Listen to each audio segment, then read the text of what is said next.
Hello and thank you for watching. This is STSC back again with LEGO Transformers Rise of the Beasts, Optimus Primal.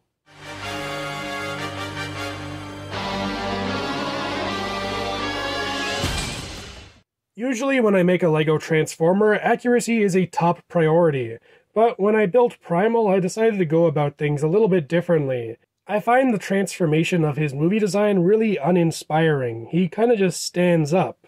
And to be fair, that is how most Optimus Primals transform, but most of the previous designs at least introduce some kind of color between the two modes, like the original that had the white and blue get revealed when he transformed into robot mode, which really helped to differentiate between the two modes and include a little bit more transformation.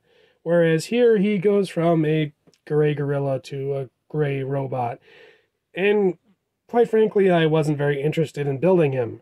So I decided if I was going to build him, I wanted to give him a more fun and interesting transformation.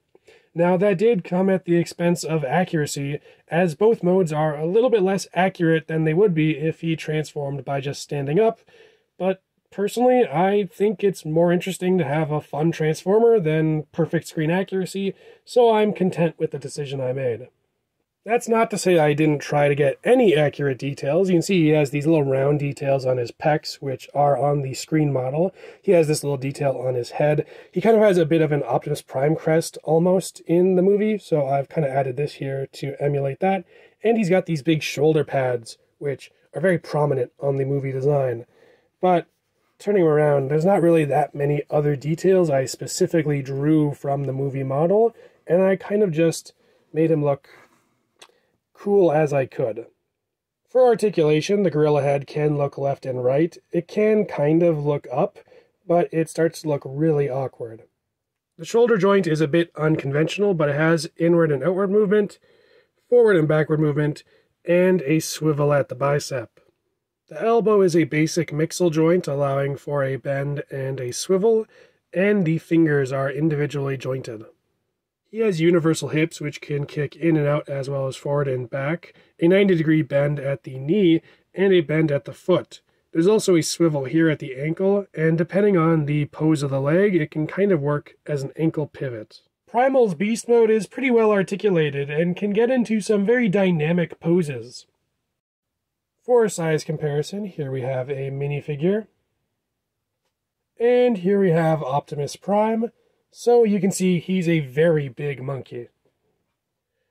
That's all there is to say about Primal in his beast mode, so now it's time to transform.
And here we have Primal in his robot mode. I mentioned earlier that accuracy wasn't as high a priority as normal when building this guy, and that especially goes for his robot mode.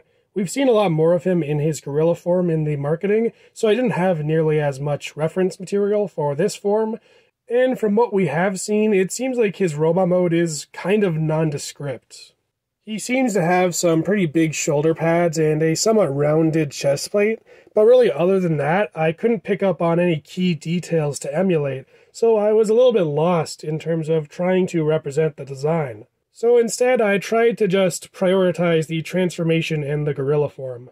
Turning him around, you can see that he does have some kibble. The gorilla head and the gorilla feet end up on the backs of his torso and arms respectively, but they sit pretty flush, so I don't really mind. Obviously, it would be better to have no kibble, but I think this is pretty decent kibble management. One of my favorite aspects of this design is the way that the robot mode feet transform into the gorilla hands. It's a very simple but effective transformation, and I think it just looks great in both modes. I've built one accessory for Primal, and it's his dual-bladed sword. I didn't want to use brick building to make his swords because I felt like no matter what I did, it would end up looking too chunky and just kind of doofy in his hands. So I actually pestered a friend of mine to let me borrow 2 of these swords. Then I got them and I realized they're actually really tiny. I should have known better. They are minifigure swords, but I kind of just thought they'd be a little bit bigger, so they are just way too small for him to hold normally. But I think combined together into the kind of more staff-like configuration, I think it works well enough. They are still pretty tiny, but when you clip it into his hand, I think it looks okay enough. For a size comparison, here we have a minifigure, and here we have Optimus Prime. From what we've seen in the trailers, it seems like Primal and Prime are supposed to be about the same height in robot mode, so this isn't particularly accurate, but personally I kind of like this scale more. It's very clear that Primal is chunkier and more wide than Prime is, and I feel like if they were the same height and I wanted to keep these proportions for Primal, he'd just look completely massive next to Optimus. And in this case, they kind of look about equivalent in mass, which I think is a lot nicer. For articulation, Primal's head can turn left and right. At the shoulders, there's a universal joint allowing for forward and backward movement, as well as in and out. Then there's actually a second universal joint at the bicep, which is the monkey hip joint, which allows for a swivel and actually another bend outwards. Then there's a 90-degree bend at the elbow, as well as a swivel at the wrist, though the monkey foot moves with it, so it can get kind of awkward.